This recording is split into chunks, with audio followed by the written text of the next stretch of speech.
Hello everyone, today a new review of the Vogue knitting book. I have done a one review of the book over here on the screen, so check it out. And that book has some information that this book has, but the other one is written in a completely different format. It shows you how to write pattern. So if it shows you how to write pattern, you can actually know how to read a pattern, especially if you're a beginner knitter. This is my second book in my collection, and you can get that book or other books if you're interested through my affiliate link, so go check it out. The Book Depository will send 5% commission my way if you get any, and according to my knowledge you can go through that link and get any book you want. Pretty cool, and they ship for free. I like that. I'm linking to this book, so check it out how much it is worth, but I really like it. This is my second book that I would recommend you to buy. Have I read it all? No, but I'm going to tell you what I love about it, what things I would spice things up a little bit, how come I haven't read it all. First things first, I have to tell you about the most important thing, which is a useful knowledge that this book has. And this is why I'm showing you, because the second thing that points into my head and without knowing what it has inside is actual the size. So I would spice things up a little bit in that direction for the future. Okay, because I have to tell you, if you get this book, this is a massive book. It'll be very hard to put it on the shelf. So just to show you, this is the book, and this is like a basic notebook. So this is the difference. You know, it's not a friendly book to take it to your bag and take it everywhere. No, and it's heavy. I'm just interested how heavy it is. So you know what I'm going to do? I'm going to put it over here. Therefore, to spice things up for the future, if I could change it, I would definitely go through the chapters because they are amazing, and created, like, you know, those collections that you can buy like a Christmas gift or advent calendar together, and that way they can even build up some stuff or write stuff more in the book that I found that it's missing, or maybe, you know, not missing, maybe this is an opportunity to extend it even more. So you're asking what kind of chapters do we have? Yeah. Content. Even if you don't go through the content, I'm going to find the content page. You could see that each of them is in colors. So you see those little color bits? Yeah. Okay, pause and check the content. So we have chapters and there's the color. So I think the color is the color of the edges over here. Will tell you what it is. I can show you how it's beautifully drawn, the pictures, and I really like it. And basically what I would do, I would create a separate book little thing for each chapter, and maybe even develop or find some more research about it. That would be really interesting. You know, this is a big cake to eat at once, and it may overwhelm, like, when am I going to even start reading things?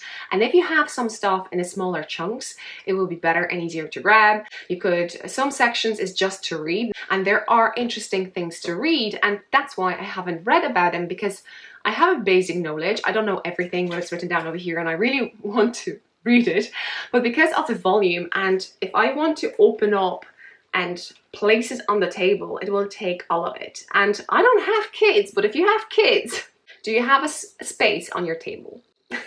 I'm just saying.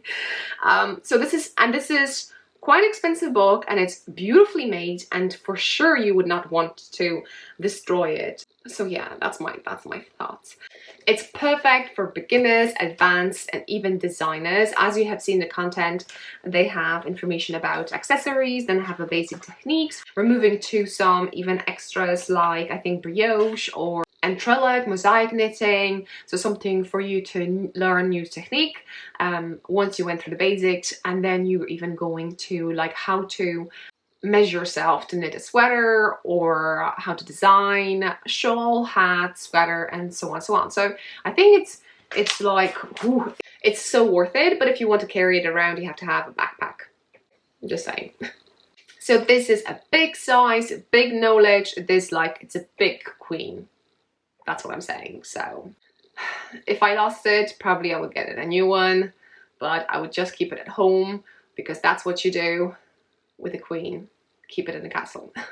Second of all, the book is showing you how to bind off, cast off, how to knit, how to purl for right-handed knitters, but also for left-handed knitters. And something to spice things up for the future, there are information, for instance, about cables, I think, that I noticed. I'm not sure about brioche or entrelac or mosaic knitting per se, because I haven't read about them, but are they just written for right-hand knitters or for left-hand knitters? I would spice things up.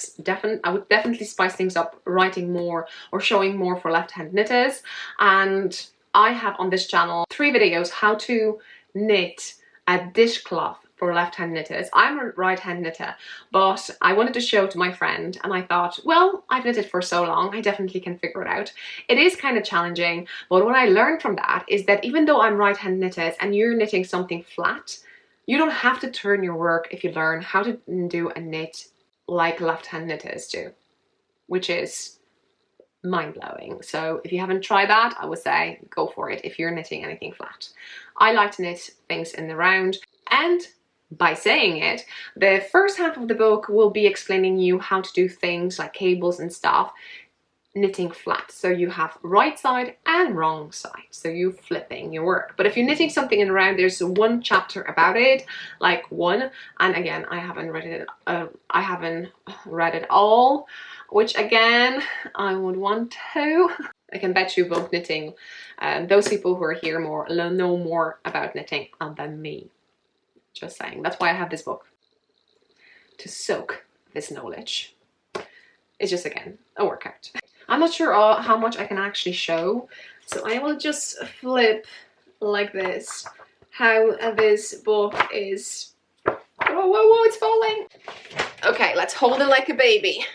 And now flip it through, so you can have a glimpse how it's written down from the end. I'm not sure, you can see how measure stuff, how the triangles are done. Mind your back. What else I would spice things up? You have a cable section, and you have a lovely photo of a cable, how it's knitted up, like, you know, a sample. And then you have those drawings, are beautiful, by the way, what you need to do with a knitting needle. And like I said, it's just for right-handed. So if you have done it, like separated with small little books, you could actually do it for right-handed, left-handed. And I would do a bit of a section, because if I would, let's say I'm not so smart and I see the photo of the beautiful cable and I think that only section that I have to do is 1, 2, 3 and repeat that, I will not go in to get that cable, because cables is in the section that we twist. So this is what we do, but then for a certain period of time we're knitting. Maybe there is explanation at the beginning, but believe me, people are like me. They would just flip it over, I like this cable, and just read those 3 photos and think, oh, that's the only thing I have to do, right? No. So it'd be very handy to have those little schematics maybe of the cable that are showing, and that way, like, if someone would want to practice, that would be cool. Obviously not adding anything to this volume, but again, if that was splitted, it would be so nice. I want to do it, I want to read it. There's a beautiful section in regards to yarns. The final thing, at the end of this book, the last section of the book that you can definitely flip and notice is this. And this is probably not for you to draw on it, and there's like gauge wise, so you know, like how close, how wide it is. I presume this is here to take a copy of it, like, you know, photocopy it. And I have a printer, and I don't think it prints more than A4, like even scan. I think the A4 is the max I can put, so I won't be able to use it. And again, if we had that system with little tiny books, you can definitely make a book separate, and it will be like exercise. You don't have to worry that this book is so beautiful and whatever you start drawing on it, it will just destroy it. It'll be like something that you can play eventually yourself, and also you can maybe repurchase that book. So if you run out of designing, I don't know, color work in that gauge or lace in that gauge, you know, then you can repurchase it. Or then you can just photocopy it, isn't it? I'm not sure. But Vogue Knitting Life, if you're making a book with the grafts, like with the gauges, that would be amazing. And just let me know, I want one. Be interesting for color work to just, you know, relax filling things. My feedback, get the book, get yourself a good backpack, get yourself a good table. Make sure no one is in the family around you, not to destroy it, not to spill anything on it. And all the knowledge over here, it's worth reading. And guys, oh my, you make an amazing job to write it down. It's just, I have to go to the gym to make sure I can handle it. I hope you enjoyed this one. Go check that link down below. Get yourself a book because you deserve it. Let me know what kind of books you have in your collection in regards to knitting, and I will be slowly but surely making my collection bigger. Whoa. Until the next one. Yeah.